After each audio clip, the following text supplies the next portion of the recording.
বেশ কিছুদিন ধরে ঢাকার রাস্তায় অদ্ভুত সব কর্মকাণ্ড করে ভাইরাল রুশ তরুণী মনিকা কবির।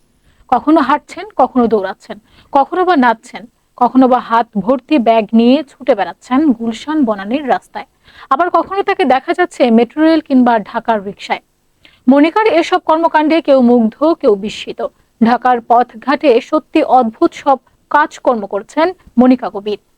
এই তাকে দেখা যাচ্ছে পুলিশের সঙ্গে ছবি তুলতে, এই আবার অচেনা পথচারীর হাতে তুলে দিচ্ছেন রাশিয়ার পতাকা।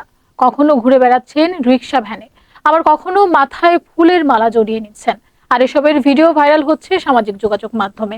ফলে তিনি এখন পরিচিত মুখ। মনিকার জন্ম রাশিয়ায়, বেড়ে উঠেছেন মস্কো শহরে। জন্মের পর থেকে থেকেছেন পৃথিবীর বিভিন্ন দেশে। নিজের সম্পর্কে মনিকা জানিয়েছেন, আমার মায়ের নাম ম্যারিয়া গোজেন, আমার রুশ নাম মারিয়া ভ্যালেরিয়েভনা, আমার রুশ ডাকনাম মনিষ্কা। বাবার ব্যবসা সূত্রে কখনো এশিয়া, কখনো ইউরোপে বিভিন্ন দেশে ঘুরে বেরিয়েছেন তিনি। কিছুদিন আগে মনিকা কবির একজন পথচারীকে মারধর করেছেন। সেই ভিডিও সামাজিক যোগাযোগ মাধ্যমে ভাইরাল হয়েছে। বৃহস্পতিবার ঘটেছে আরো একটি অদ্ভুত ঘটনা।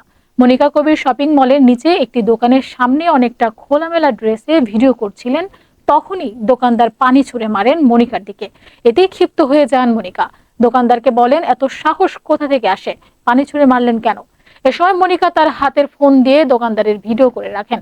এই অদ্ভুত কাণ্ডের ভিডিওটি মুহূর্তেই ভাইরাল হয় সামাজিক যোগাযোগ মাধ্যমে।